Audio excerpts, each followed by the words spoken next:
प्रिय भक्तगण, आज हम आपको एक कथा का श्रवण करा रही हूँ जो सुनने मात्र से आपके जीवन में सुख, संपत्ति और धन की वर्षा होगी। तो चलिए कथा को प्रारंभ करते हैं। भगवान शिव माता पार्वती से कहते हैं, हे देवी, इंसान को अपनी जिंदगी खुशी से जीना चाहिए, किसी भी समस्या को नहीं लेना चाहिए, अपने परिस्थितियों से कभी भय मत करना चाहिए, हर क्षण का आनंद लेते हुए जीवन जीना चाहिए। आज इस वीडियो में भय को पूरी तरह से खत्म करने का एक रहस्य आपको बताएंगे। अगर आप यह कहानी सुन रहे हैं तो पूरा सुनिए। इस कथा को आधा अधूरा छोड़कर जाने की गलती मत करिएगा, क्योंकि इस पवित्र कथा को पूरा सुनने से मनचाहा फल की प्राप्ति होगी। इसलिए इस कथा को पूरा सुने। आप शिव भक्त हैं तो भोलेनाथ का अनादर ना करें। तो हे देवी, बिना देर किए चलिए उन कहानियों की शुरुआत करते हैं। यह उन दिनों की बात है जब एक सन्यासी सेब के बाग में अपना समय व्यतीत कर रहे थे। उस समय तक सन्यासी की प्रसिद्धि दूर दूर तक फैल चुकी थी।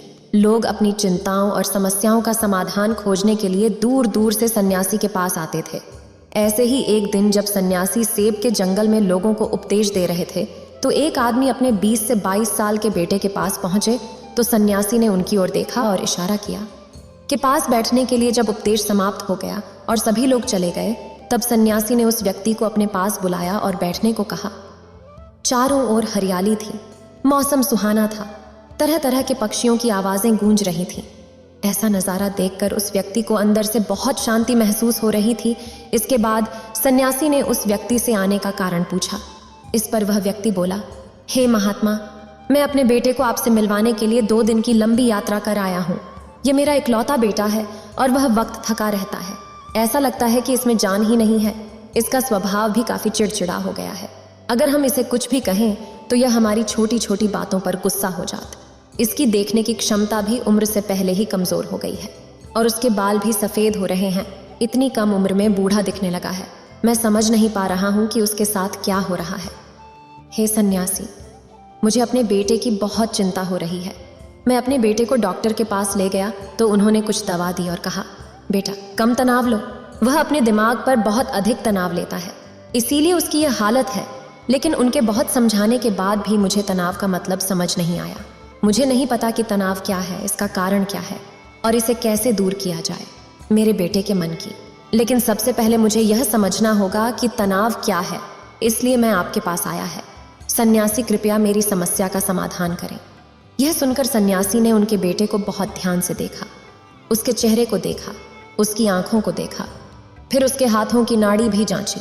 यह सब अनुष्ठान करने के बाद सन्यासी ने उस व्यक्ति से कहा कि तनाव कोई भी नहीं लेना चाहता, लेकिन फिर भी यह तनाव व्यक्ति के दिमाग को दीमक की तरह जकड़ लेता है और व्यक्ति को पता भी नहीं चलता कि वह तनाव में है। लेकिन अगर व्यक्ति तनाव के कारणों को अच्छे से समझ ले और तनाव के बारे में एक पैमाना बना ले जिससे उसे पता चल सके कि वह कितना तनावग्रस्त है, तो वह इस समस्या का समाधान भी ढूंढ सकता है। सबसे पहले यह समझ ले कि तनाव क्या है।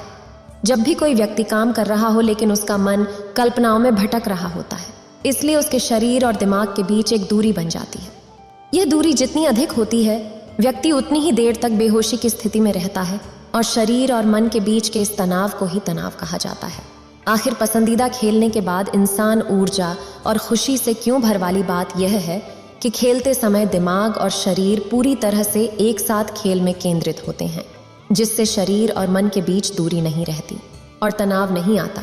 और मन में कोई तनाव हो तो दूर हो, हमें पसंद नहीं है तो हमारा शरीर वह काम तो कर रहा है, लेकिन हमारा मन कहीं दूर कल्पनाओं में भटक रहा है, जिससे शरीर और दिमाग के बीच दूरी पैदा हो जाती है और तनाव पैदा हो जाता है। इसलिए ऐसा करना चाहिए, एक समय में केवल एक ही काम करना चाहिए और अपने शरीर और दिमाग की सारी शक्ति उसी एक काम में लगानी चाहिए, ताकि व्यक्ति के अंदर तनाव पैदा ना हो। सबसे प्रमुख कारणों में से पहला है अत्यंत विशालकाय होना। विशालकाय होना अच्छी बात है, लेकिन क्या आपने कभी गौर किया है कि उस व्यक्ति का एक लक्ष्य कभी पूरा नहीं होता? उसका एक लक्ष्य पूरा नहीं होता कि वह दूसरे की ओर भागने लगता है। अगर दूसरा पूरा हो जाता है तो फिर तीसरे को, और इस प्रकार वह गोल गोल घूमता रहता है अपने जीवन में अपने लक्ष्य को प्राप्त करने के लिए।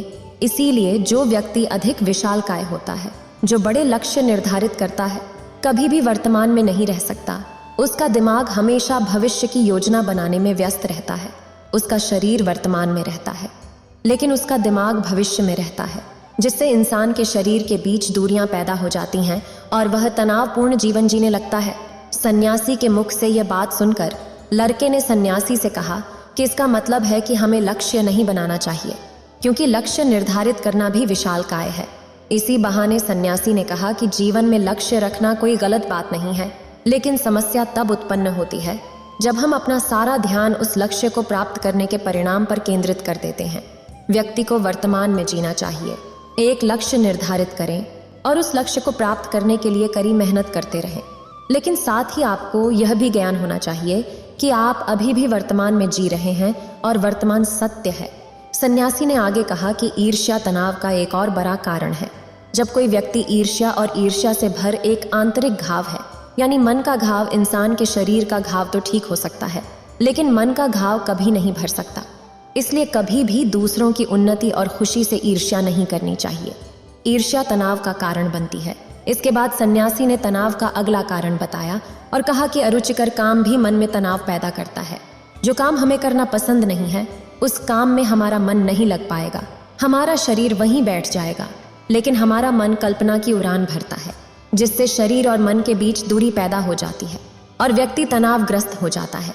इसलिए व्यक्ति को हमेशा अपनी रुचि के अनुसार ही कार्य करना चाहिए। यदि व्यक्ति ने यह तय कर लिया है कि उसे कौन सा काम करना है और वह उस काम को अपने जीवन का लक्ष्य बना लेता है, तब वह काम उसके लिए काम नहीं बल्कि खेल बन जाता है। लेकिन दोस्तों, अपने जुनून को फॉलो करो। यह कहना कितना आसान है, अपना सच्चा जुनून ढूंढना कितना मुश्किल है, क्योंकि आजकल ज्यादातर युवा सेलिब्रिटीज और सोशल मीडिया से प्रभावित हैं। वे किसी भी काम को अपना जुनून मानते हैं और फिर कुछ दिनों तक कोशिश करने के बाद उसे बीच में ही छोड़ देते हैं, क्योंकि यह उनका जुनून नहीं था, और इस तरह वे अपना कीमती समय और ऊर्जा बर्बाद करते हैं। तनाव का चौथा कारण है दूसरों से अपेक्षा करना।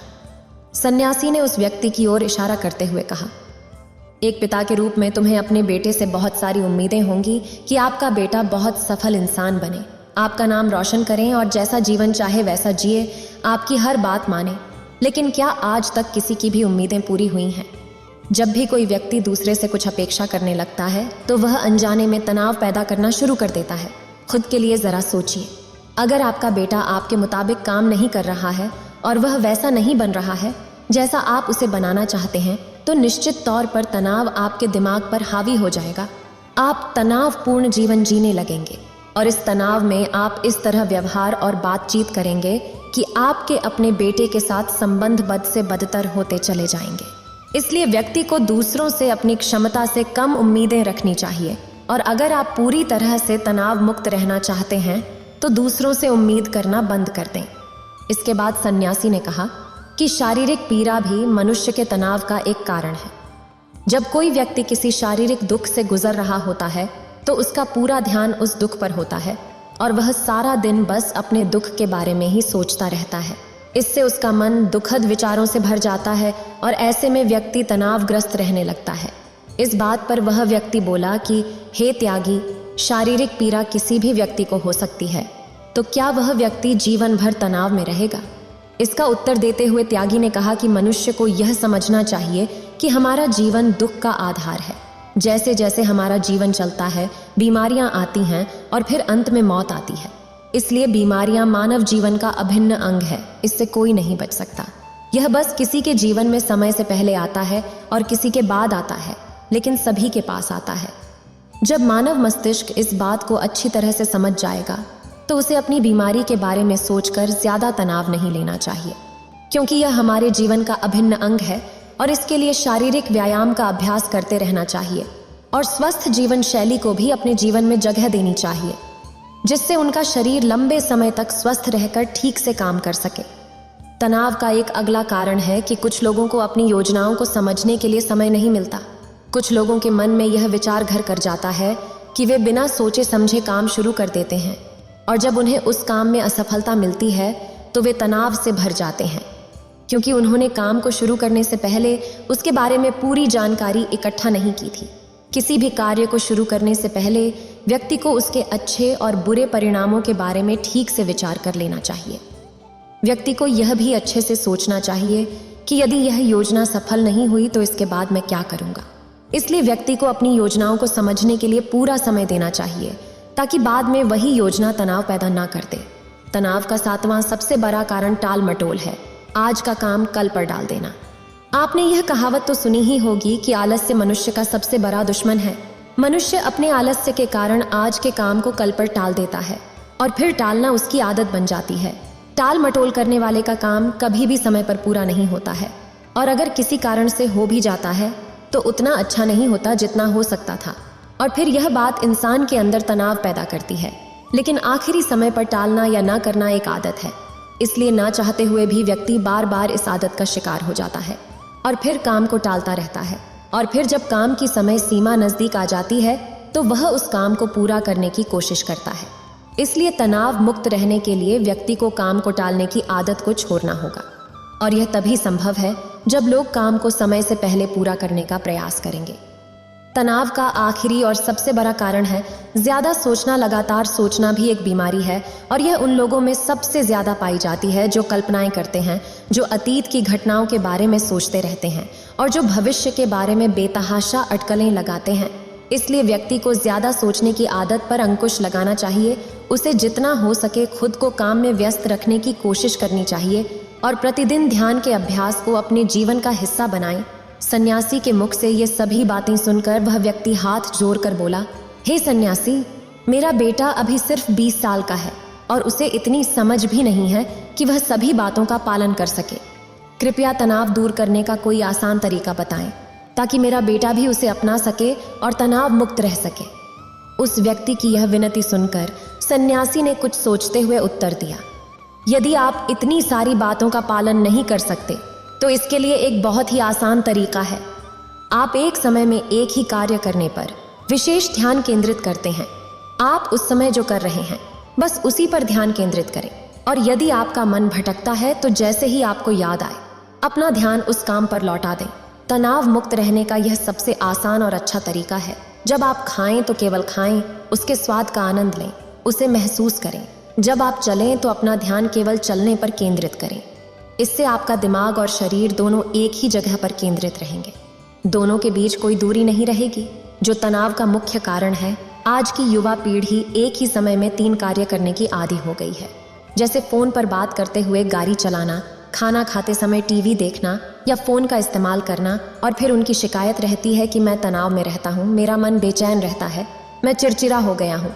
जब कोई व्यक्ति एक समय में 3 कार्य करता है तो यह स्वाभाविक है तनाव उत्पन्न होना, क्योंकि दिमाग एक समय में एक ही कार्य पूरे ध्यान से कर सकता है, कभी भी एक ही समय में 2 चीजों पर पूरा ध्यान केंद्रित नहीं कर पाता। इसलिए जहां तक हो सके एक समय में एक ही कार्य को पूरे ध्यान से करने की कोशिश करें। फिर भगवान शिव कहते हैं, इस कहानी से बहुत कुछ सीखने को मिला होगा। फिर भगवान शिव कहते हैं, इस कहानी से बहुत कुछ सीखने को मिला होगा। अब चलिए हमारे दूसरे कहानी की शुरुआत करते हैं। दूसरी कहानी, चिंता में खुद को बर्बाद मत करो। एक बार एक व्यक्ति सन्यासी के आश्रम में रहने आया। फिर वह व्यक्ति उपदेश स्थल के बाद वह सन्यासी के पास जाता है और कहता है, हे महात्मा, मेरे मन में कुछ प्रश्न उठ रहे हैं, मैं उनका उत्तर जानने के लिए यहाँ आया हूँ। फिर सन्यासी ने कहा, पूछो, आपका प्रश्न क्या है? उस व्यक्ति ने कहा, महात्मा, मैं अपने जीवन से बिल्कुल भी खुश नहीं हूँ। दुख और परेशानियों का पहाड़ ने मेरे जीवन को नर्क बना दिया है। मेरे जीवन में कुछ भी ठीक नहीं चल रहा है। मैं जानना चाहता हूँ कि मेरे साथ यह सब क्यों हो रहा है, मैं इतना बदकिस्मत क्यों हूँ। फिर सन्यासी ने कहा, सबसे पहले तो मुझे बताओ कि इसका कारण क्या है। तुम्हारे दुख के लिए वे कौन सी बातें हैं जिनके कारण तुम इतने परेशान और चिंतित हो गए। फिर सन्यासी के प्रश्न पर कुछ देर सोचने के बाद उस व्यक्ति ने फिर कहा, यह कैसा प्रश्न है? मैंने आपसे एक प्रश्न पूछा और आप उत्तर देने के बजाय पूछ रहे हैं। फिर सन्यासी उस व्यक्ति की बात सुनकर मुस्कुराए। यदि तुम अपने दुख का कारण नहीं जानते हो तो तुम मुझसे यह उम्मीद कैसे कर सकते हो कि मैं तुम्हारे दुख का कारण जान पाऊंगा? फिर वह व्यक्ति ने कहा, महात्मा, लेकिन लोग कहते हैं कि आप ईश्वर हैं, आप सब कुछ जानते हैं, आप लोगों के मन को पढ़ते हैं, तब आपको तो मेरे दुख के कारण पता चल जाएगा। सन्यासी हल्के से मुस्कुराए और गंभीर स्वर में बोले, तुम यह सोचकर गलती कर रहे हो कि कोई आएगा और तुम्हें तुम्हारी सभी समस्याओं से बाहर निकाल देगा, लेकिन ऐसा कभी नहीं होगा। केवल तुम ही हो जो तुम्हें तुम्हारी परेशानियों से बचा सकते हो। महसूस करें कि आपने आत्मज्ञान प्राप्त कर लिया है तो आप अपनी समस्या का समाधान कर सकते हैं। मैं भी आपके जैसा हूँ, फर्क सिर्फ इतना है कि सब कुछ साफ है। जिस दिन आपके जीवन की सभी समस्याएं दूर हो जाएंगी, उसी दिन से आपकी भी समस्या के लिए सन्यासी के पास की जरूरत नहीं पड़ेगी। सन्यासी ने उस व्यक्ति से पूछा, क्या तुमने कभी किसी फूल को ध्यान से देखा है? यह सुनकर वह व्यक्ति आश्चर्यचकित हो गया और बोला, महात्मा, फूल तो एक साधारण सी चीज है, इसे तो सभी ने देखा है। फिर सन्यासी ने कहा, फूल एक कली है। सुबह अंधेरा होता है, दिन के उजाले में फूल बन जाता है, शाम को मुरझा जाता है। यदि फूल केवल इसी बात की चिंता करता है तो शाम तक उसे मुरझाकर गिरना ही पड़ता है, वह कभी खिल नहीं पाएगा। इस तरह अगर आप केवल अपने दुखों के बारे में ही सोच तो आप कभी आनंदित नहीं रह पाएंगे। इसलिए मैं आपको बताना चाहता हूँ कि आपके जीवन में अभी भी बहुत सी चीजें हैं जिनके बारे में अगर आप बारीकी से देखें तो आप अभी भी आनंदित हो सकते हैं। आप उनके बारे में सोचकर मुस्कुरा सकते हैं, आप अंदर से आनंदित हो सकते हैं। आप अपने जीवन की कमजोरी के बजाय अपने जीवन के उत्कृष्टता पर ध्यान केंद्रित करें। लेकिन जीवन में आनंद चाहते हैं तो आपको इस शाश्वत नियम का पालन करना होगा, अच्छे पर ध्यान देना होगा और जीवन में सकारात्मक चीजें। मैं तुम्हें सिर्फ रास्ता दिखा सकता हूँ, मैं तुम्हें दिखा सकता हूँ कि उस रास्ते पर कैसे चलना है, लेकिन तुम्हें उस रास्ते पर चलना होगा। सन्यासी के ऐसे शब्द सुनकर वह व्यक्ति कुछ देर तक जाता है, लेकिन इसके विपरीत जब हम कुछ ऐसा करते हैं जो शांत बैठा रहा, फिर उसने कुछ सोचा और कहा, लेकिन महात्मा, मैं चलता हूँ, एक बात समझ नहीं आ रही, क्या मेरा पूरा जीवन एक ही तरीके से हल हो सकता है? फिर सन्यासी ने बहुत धीरे से उत्तर देना शुरू किया। मान लीजिए कि कोई भविष्यवक्ता आपको बताता है कि आज शाम तक आपकी मृत्यु निश्चित है। जानकर आपको उन बातों की चिंता होगी जिनके बारे में आप अब भी चिंता कर रहे थे। आपको याद भी नहीं होगा कि किस तरह की परेशानियां हैं और किस बात की चिंता कर रहे हैं। आप उस वक्त सिर्फ उस हकीकत के बारे में सोच रहे होंगे जिसे लोग मौत कहते हैं। अचानक आपको एहसास होगा कि जिन छोटी छोटी चीज़ों को आप उसकी सबसे बड़ी परेशानियां कहते थे, वह कुछ भी नहीं। अचानक आपको लगेगा कि चिंता करना बेकार है। आज शाम तक मैं दुनिया छोड़ने वाला हूँ और आप पाएंगे कि आपके पूरे जीवन के वे क्षण व्यर्थ हो गए जो आपने चिंता, ईर्ष्या और व्यर्थ कष्ट में बिताए होंगे। लोग बोलते तो हैं, लेकिन अंदर से कभी स्वीकार नहीं करते कि एक दिन उन्हें भी इस दुनिया से जाना है। उनकी इच्छाएं इतनी प्रबल होती हैं कि वे खुद को अमर मानते हैं। सुख और दुख दोनों ही स्थायी नहीं है, यह हमारे कार्यों और विचारों से निर्मित होते हैं। वह व्यक्ति जो सन्यासी की बातें सुन रहा था टोकते हुए बोला, तो आपके कहने का मतलब यह है कि मैं हमेशा सोचता हूँ कि मैं मरने वाला हूँ। क्या यह सोच मेरी सभी समस्याओं का समाधान कर देगी? नहीं, ऐसा कभी मत सोचिए। आपको बस यह स्वीकार करना होगा कि दुनिया में मेरी उपस्थिति अनिश्चित है। मैं जब तक यहाँ हूँ एक खुशहाल जीवन जीऊंगा। आपके जीवन में जो भी अच्छी चीजें हो रही हैं उनके साथ जिएं, वह तुम्हें आंतरिक खुशी और शांति देगी। अपना दिमाग ठीक करो और धीरे धीरे तुम्हारे जीवन की सभी समस्याएं समाप्त हो जाएंगी। व्यक्ति के जीवन के अधिकतर इच्छा से ही उत्पन्न होते हैं, इसलिए आप अपने मन पर नियंत्रण रखें। यदि आप अपने मन का इलाज एक बच्चे के मन की तरह कर सकते हैं तो आपको आंतरिक शांति महसूस होगी। उस व्यक्ति जाता है तो उसका मन अंदर ही अंदर सरने लगता है। ईर्ष्या ने कहा कि आपने मन को नियंत्रित करने की बात कही, आप चंचल मन को कैसे नियंत्रित कर सकते हैं? फिर सन्यासी ने कहा कि सबसे पहले तुम्हें सुख और दुख के बीच अंतर समझना होगा। आपको सबसे पहले यह जानना होगा कि आपके लिए दुख और सुख का क्या मतलब है। इसके बाद अभ्यास के द्वारा अपने मन को इस प्रकार तैयार करना है कि आप ना तो खुशी के मौके पर ज्यादा खुश हो और ना ही दुखी होने पर ज्यादा दुखी हो। आपको खुद को पूरी तरह से मध्य में रखने का प्रयास करना होगा, जिसे मैं मध्यम मार्ग कहता हूँ। यदि आप अपने जीवन में गहराई से उतरेंगे और यह पता लगाने का प्रयास करेंगे कि क्या चीज़ आपको खुश करती है और क्यों, तो अंत में आपको केवल एक ही उत्तर मिलेगा कि आप सभी दुखों का कारण है आपकी इच्छा, आसक्ति, इच्छा। यह सब आपके मन द्वारा निर्मित है। इसलिए यदि आप अपने मन पर नियंत्रण कर लेंगे तो आपके सभी दुख समाप्त हो जाएंगे। फिर सन्यासी ने उस व्यक्ति से कहा कि यदि आप एक और छोटा सा काम करेंगे तो आप देखेंगे कि आपके जीवन के सभी दुख हमेशा के लिए समाप्त हो जाएंगे। सन्यासी के मुख से ऐसे वचन सुनकर वह व्यक्ति उत्तेजित हो गया और बोला, मुझे उसके लिए क्या करना होगा? सन्यासी के मुख से ऐसे शब्द सुनकर वह व्यक्ति उत्तेजित हो गया और बोला, मुझे उसके लिए क्या करना होगा? फिर सन्यासी ने कहा कि तुम अगले 2 दिनों तक किसी से बात नहीं करोगे और कागज लेकर एकांत स्थान पर बैठ गए। आपको वहां बैठकर उन दुखों के बारे में सोचना और लिखना है जो आपकी परीक्षा ले रहे हैं, और उनका कारण भी लिखना है। और दूसरे पेज पर आपको थोड़ी सी खुशी लिखनी है और यह भी लिखना है कि आपको यह खुशी क्यों है। जल्दबाजी करने की कोई जरूरत नहीं है, आपके पास बहुत समय है, आप शांति से विचार कर सकते हैं। उस व्यक्ति ने सन्यासी को प्रणाम किया और आश्रम के कोने में बैठ गया। 2 दिन बाद वह कुछ लेकर सन्यासी के पास वापस आया। उसके हाथ में कागजात। उसे देखकर सन्यासी ने कहा, सबसे पहले तुम कागज से अपना दुख पढ़कर सुनाओ। व्यक्ति ने सबसे पहले अखबार पढ़ना शुरू किया। मेरे परिवार के सदस्य अमीर हैं, लेकिन मैं गरीब हूँ और काम करता हूँ। मैं अपने काम में अमीर नहीं हूँ और मैं अपने काम में सहज हूँ और मेरी तुलना दूसरों से की जाती है। व्यक्ति ने आगे पढ़ना शुरू किया। दूसरा, मेरे पड़ोस में बहुत से लोगों ने बचत की है, लेकिन मेरे पास बचत के नाम पर कुछ भी नहीं है। इसका पहला कारण यह है कि मैं काम कम जानता हूँ, लेकिन खर्च बहुत करता हूँ। आज मेरे पास बचत के नाम पर कुछ भी नहीं है। मेरी पत्नी काफी समय से बीमार है और उसकी बीमारी का कारण मैं ही। मेरी लापरवाही के कारण मैं उसे कभी किसी डॉक्टर के पास नहीं ले गया। मैंने इसे भाग्य पर छोड़ दिया। शायद यह मेरी अपमानजनक इच्छा थी कि अगर मैं बीमारी से मर जाऊं तो मैं एक खूबसूरत महिला से शादी करूंगा। चौथा, मैं मन में फ्री पैसे पाने के बारे में सोचता रहता हूँ, परंतु योजना पूरी नहीं होती। मैं दुख के सागर में डूब जाता हूँ। फिर यह दुख मुझसे सहन नहीं होता और इसका कारण मैं ही हूँ से जीता हूँ, लेकिन ऐसा करने में सक्षम नहीं होने पर देखता रहता हूँ। सन्यासी, ये मेरे जीवन के सबसे बड़े दुख हैं और गहराई से सोचने के बाद मैंने पाया कि कई उनमें से मेरे कार्यों और मेरे विचारों के कारण हुआ। यह सुनने के बाद आपने मुझे खुशी का पेपर पढ़कर सुनाया। पिछले 2 दिनों में मैंने कुछ भी महसूस किया, वैसा मैंने अपने जीवन में कहीं भी अनुभव नहीं किया। पिछले 2 दिनों में मुझे एहसास हुआ कि वास्तविक शांति और आनंद कितना महान है और मैं इसका अनुभव करके बहुत खुश हूँ। मेरी खुशी के कारणों की सूची बहुत लंबी है। इसे पढ़ने और समझने में बहुत समय लगेगा। उस व्यक्ति के मुंह से ऐसी बातें सुनकर वह व्यक्ति मुस्कुराया और बोला, सिर्फ आपके लिए ही नहीं बल्कि हम सभी के लिए कारण एक ही है। वह व्यक्ति अपना बहुत सारा समय बर्बाद करता है। आप दुख का कारण ढूंढने में लगे हैं। हमारा जीवन भी एक तरह से सुख, शांति और आनंद की तिजोरी है। सन्यासी ने उस व्यक्ति से कहा कि खुशी के सभी कारणों को साझा करने की जरूरत नहीं है, तुम उनमें से कुछ का पाठ कर सकते हो। वह व्यक्ति मुस्कुराहट के साथ पढ़ने लगा। पहली खुशी, क्योंकि मैं जीवित हूँ और दुनिया में रह रहा हूँ और मैं स्वस्थ हूँ। मेरे माता पिता, एक पत्नी और 2 बच्चे हैं।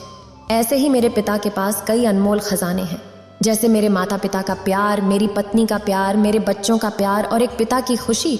दूसरा कारण यह है कि मैं मेहनत कर सकता हूँ, मैं कोई भी काम कर सकता हूँ, मेरी आयु में कोई बाधा नहीं आ सकती और मैं अपने परिवार की सभी ज़रूरतों को पूरा कर सकते हैं। मुझे खुशी है कि मैं एक खुशहाल परिवार बना सकता हूँ। मैं अपनी तुलना अपने भाइयों, अपने पड़ोसियों से करता हूँ और आपने कृपा करके मुझे मानवता वाला इंसान बनाया है। सभी बुरी आदतों को छोड़कर आप सुखी और खुशहाल जीवन जी सकते हैं। और मेरे लिए सबसे बड़ी खुशी और सौभाग्य की बात यह है कि मुझे एक जगह मिल जाए, और जब तक मैं इस दुनिया में हूँ, हमारी इच्छा और आसक्ति ही सभी दुखों का कारण है। मैं खुद को जानने की पूरी कोशिश करूँगा और मैंने कभी नहीं किया। अब मैं अपने परिवार के पास रह सकते हैं। जीवन कहने के लिए बहुत छोटा है और इस जीवन में मैं चिंताओं और दुखों को खुद पर हावी नहीं होने देंगे। शांति से बैठकर उस दुख का कारण जानने का प्रयास करेंगे। इस तरह मैं मानसिक शांति और कभी ना खत्म होने वाली खुशी पा सकते हैं। फिर भगवान शिव कहते हैं, तो अब चलिए हे देवी, तीसरी कहानी की शुरुआत करते हैं। एक बार की बात है, राजा चंद्रसेन के राज्य में एक कंजूस सेठ रहता था। उसके पास धन की कोई कमी ना थी, पर एक पैसा भी जेब से निकालते समय उसकी नानी मर जाती थी। एक बार उसके कुछ मित्रों ने हंसी हंसी में एक कलाकार से अपना चित्र बनवाने के लिए उसे राजी कर लिया। उसके सामने वह मान तो गया, पर जब चित्रकार उसका चित्र बनाकर लाया तो सेठ की हिम्मत ना पड़ी कि चित्र के मूल्य के रूप में चित्रकार को 100 स्वर्ण मुद्राएं दे दें। वह सेठ भी एक तरह का कलाकार ही था। चित्रकार को आया देखकर सेठ अंदर गया और कुछ ही क्षणों में अपना चेहरा बदल कर बाहर आया। उसने चित्रकार से कहा, तुम्हारा चित्र जरा भी ठीक नहीं बन पड़ा। तुम ही बताओ, क्या यह चेहरा मेरे चेहरे से जरा भी मिलता है? चित्रकार ने देखा, सचमुच चित्र सेठ के चेहरे से जरा भी नहीं मिलता था। तभी सेठ बोला, जब तुम ऐसा चित्र बनाकर लाओगे जो ठीक मेरी शक्ल से मिलेगा, तभी मैं उसे खरीदूंगा। दूसरे दिन चित्रकार एक और चित्र बनाकर लाया जो हुबहू सेठ के उस चेहरे से मिलता था जो सेठ ने पहले दिन बना रखा था। इस बार फिर सेठ ने अपना चेहरा बदल लिया और चित्रकार के चित्र में कमी निकालने लगा। चित्रकार बड़ा लज्जित हुआ। उसकी समझ में नहीं आ रहा था कि इस तरह की गलती उसके चित्र में क्यों होती है। अगले दिन वह फिर एक नया चित्र बनाकर ले गया, पर उसके साथ फिर वही हुआ। अब तक उसकी समझ में सेठ की चाल आ चुकी थी। वह जानता था कि यह मक्खी चूस सेठ असल में पैसे नहीं देना चाहता, पर चित्रकार अपनी कई दिनों की मेहनत भी बेकार नहीं जाने देना चाहता था। बहुत सोच विचार कर चित्रकार माधव के पास पहुंचा और अपनी समस्या उनसे कह सुनाई। कुछ समय सोचने के बाद माधव ने कहा, कल तुम उसके पास एक शीशा लेकर जाओ और कहो कि आपकी बिल्कुल असली तस्वीर लेकर आया हूं। अच्छी तरह मिलाकर देख लीजिए, कहीं कोई अंतर आपको नहीं मिलेगा। बस फिर अपना काम हुआ ही समझो। अगले दिन चित्रकार ने ऐसा ही किया। वह शीशा लेकर सेठ के यहाँ पहुंचा और उसके सामने रख दिया। लीजिए सेठ जी, आपका बिल्कुल सही चित्र, गलती की इसमें जरा भी गुंजाइश नहीं है। चित्रकार ने अपनी मुस्कुराहट पर काबू पाते हुए कहा, लेकिन यह तो शीशा है। सेठ ने झुंझलाते हुए कहा, आपकी असली सूरत शीशे के अलावा बना भी कौन सकता है। जल्दी से मेरे चित्रों का मूल्य 1000 स्वर्ण मुद्राएं निकालिए। चित्रकार बोला। सेठ समझ गया कि यह सब माधव की सूझबूझ का परिणाम है। उसने तुरंत 1000 स्वर्ण मुद्राएं चित्रकार को दे दी। इस उपकथा से हमें यह सीख मिलती है कि हमें लोगों को मूर्ख नहीं समझना चाहिए और उन्हें मूर्ख बनाने का प्रयास नहीं करना चाहिए, क्योंकि जब हम दूसरों को मूर्ख बनाने का प्रयास करते हैं तब असल में हम ही अपने बुने हुए जाले में फंस जाते हैं। लेकिन कभी कभी जहां अपनी अच्छाई ही हो उस जगह हमें झूठ नहीं बोलना चाहिए। फिर भगवान शिव कहते हैं, हे देवी, अब चलिए हमारे चौथे कहानी की शुरुआत करते हैं। एक गांव में एक दिन कुश्ती स्पर्धा का आयोजन किया गया। हर साल की तरह इस साल भी दूर दूर से बड़े बड़े पहलवान आए। उन पहलवानों में एक पहलवान ऐसा भी था जिसे हराना सबके बस की बात नहीं थी। जाने माने पहलवान भी उसके सामने ज्यादा देर टिक नहीं पाते थे। स्पर्धा शुरू होने से पहले मुखिया जी आए और बोले, भाइयों, इस वर्ष के विजेता को हम 1 लाख रुपए इनाम में देंगे। इनामी राशि बड़ी थी। पहलवान और भी जोश में भर गए और मुकाबले के लिए तैयार हो गए। कुश्ती स्पर्धा आरंभ हुई और वही पहलवान सभी को बारी बारी से चित्त करता रहा। जब हट्टे कट्टे पहलवान भी उसके सामने टिक ना पाए तो उसका आत्मविश्वास और भी बढ़ गया और उसने वहां मौजूद दर्शकों को भी चुनौती दे डाली। वो बोला, है कोई माई का लाल जो मेरे सामने खड़े होने की भी हिम्मत करे। वही खरा एक दुबला पतला व्यक्ति यह कुश्ती देख रहा था। पहलवान की चुनौती सुन उसने मैदान में उतरने का निर्णय लिया और पहलवान के सामने जाकर खड़ा हो गया। यह देख वह पहलवान उस पर हंसने लग गया और उसके पास जाकर कहा, तू मुझसे लड़ेगा, होश में तो है ना। तब उस दुबले पतले व्यक्ति ने चतुराई से काम लिया और उस पहलवान के कान में कहा, अरे पहलवान जी, मैं कहाँ आपके सामने टिक पाऊंगा। आप ये कुश्ती हार जाओ, मैं आपको इनाम के सारे धन तो दूंगा ही और साथ में 3 लाख रुपए और दूंगा। आप कल मेरे घर आकर ले जाना। आपका क्या है, सब जानते हैं कि आप कितने महान हैं। एक बार हारने से आपकी ख्याति कम थोड़ी हो जाएगी। कुश्ती शुरू होती है। पहलवान कुछ देर लड़ने का नाटक करता है और फिर हार जाता है। ये देख सभी लोग उसकी खिल्ली उड़ाने लगते हैं और उसे घोर निंदा से गुजरना पड़ता है। अगले दिन वह पहलवान शर्त के पैसे लेने उस दुबले व्यक्ति के घर जाता है और 1 लाख मांगता है। तब वह दुबला व्यक्ति बोलता है, भाई किस बात के पैसे? अरे वही जो मैं मुझसे देने का वादा किया था। पहलवान आश्चर्य से देखते हुए कहता है। दुबला व्यक्ति हंसते हुए बोला, वह तो मैदान की बात थी जहां तुम अपने दाव पेंच लगा रहे थे। वहां मैंने अपना लगाया, पर इस बार में दाव पेंच तुम पर भारी पड़े और मैं जीत गया। यह कहानी हमें सीख देती है कि थोड़े से धन के लालच में वर्षों के करे परिश्रम से कमाई प्रतिष्ठा भी कुछ ही पलों में मिट्टी में मिल जाती है और धन से भी हाथ धोना पड़ता है। अंततः हमें कभी अपने नैतिक मूल्यों से समझौता नहीं करना चाहिए और किसी भी तरह के भ्रष्टाचार से बचकर रहना चाहिए। फिर भगवान शिव कहते हैं, यह कहानी सुनने से जीवन में अच्छे बदलाव आएंगे। इतना कहकर इस कहानी को समाप्त करते हैं। इस वीडियो को बोलते समय कोई त्रुटि हो तो मैं क्षमा चाहती हूँ। उम्मीद है आप सभी को यह वीडियो अच्छी लगी होगी। अगर आप शिव के सच्चे भक्त हैं तो चैनल को सब्सक्राइब और वीडियो को लाइक करके कमेंट में हर हर महादेव लिख दीजिए।